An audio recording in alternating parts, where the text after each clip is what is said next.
The first Saturday in Lent's meditation, the one thing necessary. Fear God and keep his commandments, for this is all man.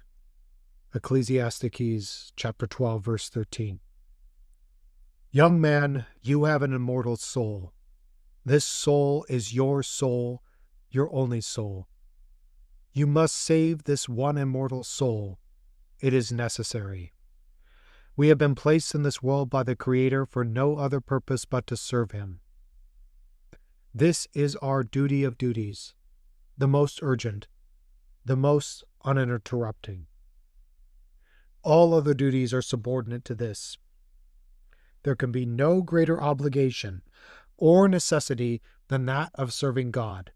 Even He, the Lord, cannot free us from an obligation which is born of His, as well as our own essence.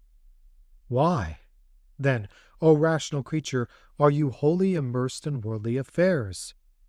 You have not time even to think of your soul's salvation, much less bestow upon it the care its vital importance demands. Now, one business concern absorbs your attention. Now another. Always busy, never idle, even in anxiety and turmoil. Why? And for what end? To become rich? To become learned? To win honor and reputation? To enjoy good health? To live long? Perhaps it is possible such may be the designs of divine providence. Certain it is, however, that God requires that you love and serve him. Whether you be rich or poor, high or lowly, young or old, he has destined you for heaven. You must save your soul. Many other things may be good, beautiful, useful, pleasant, honorable, and even important. But the salvation of your soul is all this, and a great deal more, for it alone is necessary. And now, young man, measuring with the eyes of faith your possible future, counting the years that may possibly yet be yours, will you there ever come a day when this thing will cease to be necessary, when this duty will admit of interruption or delay? Fear God and keep his commandments, for this is all man. Ecclesiastes chapter 12, verse 13. And this is the sole business and duty of God's rational creatures. This belongs to their very nature as human beings. They have to fear God, love and serve him, and thereby save their souls.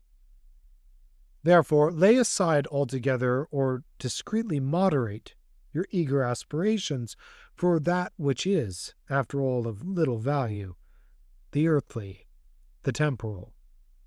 Be prudent, be circumspect with regard to an affair of infinite importance. An offense against the counsel of faith and reason would draw after it the most dreadful consequences. What doth it profit a man if he gain the whole world and lose his soul? St. Matthew chapter 16, verse 26. Remember well, but one thing is necessary. Luke chapter 10, verse 49. And that it profits nothing to gain the whole world and suffer the loss of your soul. How criminally vain and foolish it is for a trifle, for a handful of money, a phantom of honor, a momentary pleasure, to make oneself miserable for eternity. On the contrary, what does it matter if you lose the whole world, provided you save your soul?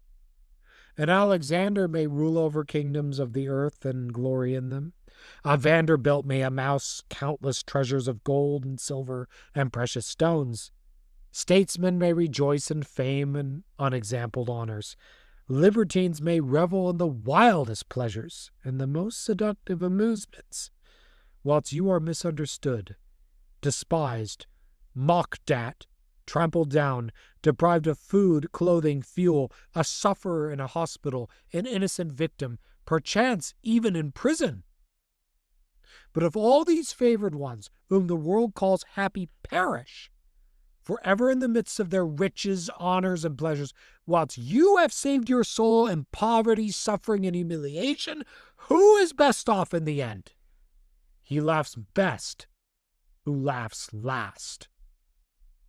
If the soul is saved, all is saved. Heaven is gained, God is gained, and gained forevermore.